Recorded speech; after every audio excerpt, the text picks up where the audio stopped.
सुभाष चंद्र बोस की जय, नेताजी सुभाष चंद्र बोस की जय।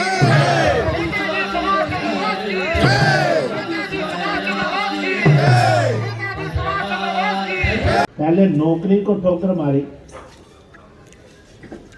फिर जो हिंदुस्तान का सबसे बड़ा पद उनको मिला था कांग्रेस के अध्यक्ष का, उसको भी छोड़ा, परंतु उनके शरीर मन बुद्धि में देश बसा रहा, वो कभी खत्म नहीं हुआ। और 21 अक्टूबर 1943 और 23 अक्टूबर 1943 सिंगापुर में वो दिन आया और नई सरकार आई। सरकार का नाम था आजाद हिंद सरकार। अमेरिका में अधिक है और भी देशों में, इसलिए सुभाष आजाद हिंद सरकार। और जिनको इस केंद्र की जिम्मेदारी दी गई है, निगम पांडे जी से मेरा निवेदन है वो मंच पर आ जाएं और संस्कृतवाड़ी केंद्र का उद्घाटन में सहयोग करें। निगम पांडे जी।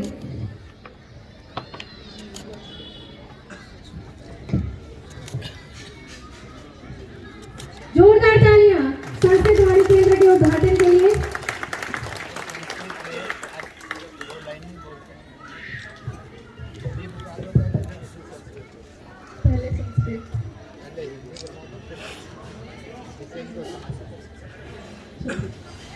मेरा नाम निगम पांडे, मैंने काशी हिंदू विश्वविद्यालय से संस्कृत में साहित्य की डिग्री प्राप्त की है और मैं अभी 80 घाट पर रहती हूँ। इसका संस्कृत अहम निगम पांडे काशी हिंदू विश्वविद्यालयतः संस्कृत स्नातकोत्तर डिग्री प्राप्तवती। इदानीम् अहम् 80 घटे निवसामि। धन्यवाद। बहुत बहुत धन्यवाद निगम पांडे जी। अब मेरा निवेदन है, बोलो भाई, स्वस्ति वचन बोलो। चलिए पंडित जी, मंत्र बोलो। मंत्र थोड़ा सा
श्रीमान सुभाष चंद्र बोस की जयंती पे नेशनल कैडेट कोर आपका स्वागत और अभिनंदन करते साहब।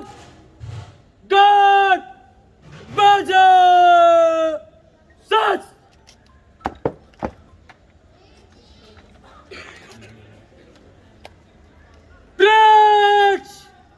तिलक तिलक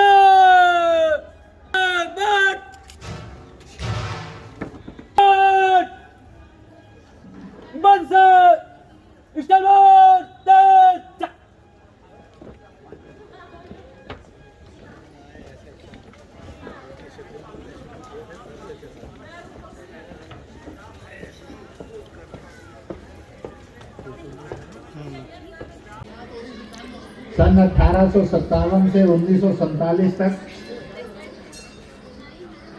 लगभग 55,000 1947 से लेकर आज तक जो मेरी और आपकी स्वतंत्रता, शिक्षा, सम्मान, रोटी, कपड़ा, मकान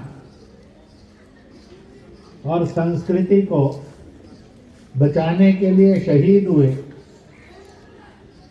उन सबको एक साथ सम्मान मिले। वह सम्मान किसी एक व्यक्ति तक ना रुक जाए, इसलिए नेताजी की जन्म जयंती यानी इन लोगों को सम्मान देना, जिसमें हर जाति भाषा के लोग हैं, हर दल और धर्म के लोग हैं, हर रंग के लोग हैं। नेताजी सुभाष चंद्र बोस को एक क्रांतिकारी, एक बलिदानी महोत्सव को 1989 से प्रतिवर्ष मनाता आ रहा। हर वर्ष 21, 22, 23, 24 जनवरी सुभाष महोत्सव धीरे धीरे विकसित होता गया है और आज हमने झोंपड़ी से लेकर महल तक, निरक्षर से लेकर विद्वान तक सब जाति, धर्मों, भाषाओं का मिलकर एक संगम के रूप में यह सुभाष महोत्सव को मना रहे हैं।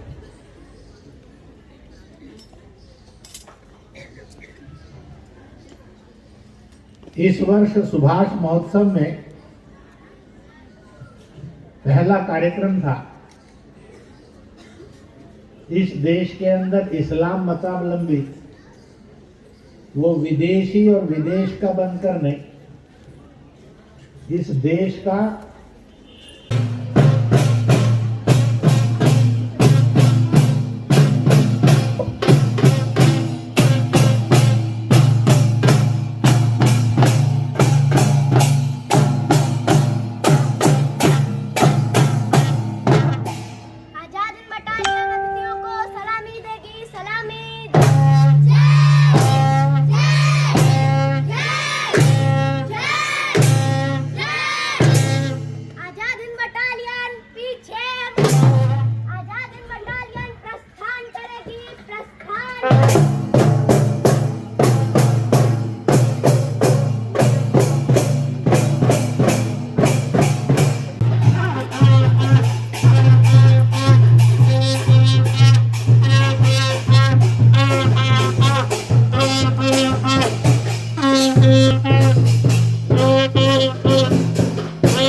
किसी के जीवन का चरितार्थ आज किस तरह से प्रभावी होना चाहिए? पहली बार पूरा देश नेताजी सुभाष बाबू को पराक्रम दिवस के रूप में स्मरण कर रहा है। नेताजी को जो सम्मान देश की जनता में था,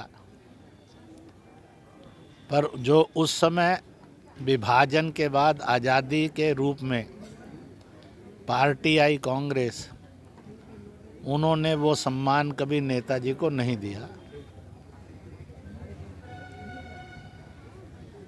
श्रीमान स्वर्गीय अटल जी के समय और अब श्री नरेंद्र मोदी के समय में भारत की जनता ने नेताजी सहित 3,26,000 बलिदानियों को, स्वतंत्रता सेनानियों को जो स्मरण करना शुरू किया है, वह अपने आप में अद्वितीय है। अंग्रेज नेताजी से इतने भयभीत हो गए थे क्योंकि नेताजी ने आज़ादी के लिए ICS की नौकरी को ठुकराया। उन्होंने देश की स्वतंत्रता मांगने से मिलेगी तो विभाजन होगा और अपमान होगा, सम्मान से संघर्ष करके लेंगे तो अखंड भारत होगा, भारत का विभाजन नहीं होगा। इस रास्ते पर चलते हुए 1948-39 में बापू तक को कांग्रेस के चुनाव में पराजित करके वह कांग्रेस के राष्ट्रीय अध्यक्ष बने। स्वयं बापू ने कहा, यह उनकी अपनी हार है। नेहरू ईर्ष्या में इतने भड़क उठे और अल्टीमेटली भारत के राष्ट्रीय आंदोलन कांग्रेस से उनको रिज़ाइन करना पड़ा। अंग्रेज और बाकी लोग मिलकर इतने भयभीत हो गए कि उनको अल्टीमेटली अपने प्यारे भारत की कसम खाकर भारत को अलविदा करके विदेशों में जाना पड़ा। और वह विदेशों में भारतीयों को इकट्ठा करके 21 और 23 अक्टूबर में उन्होंने वो दिन लाया जब दुनिया के देशों ने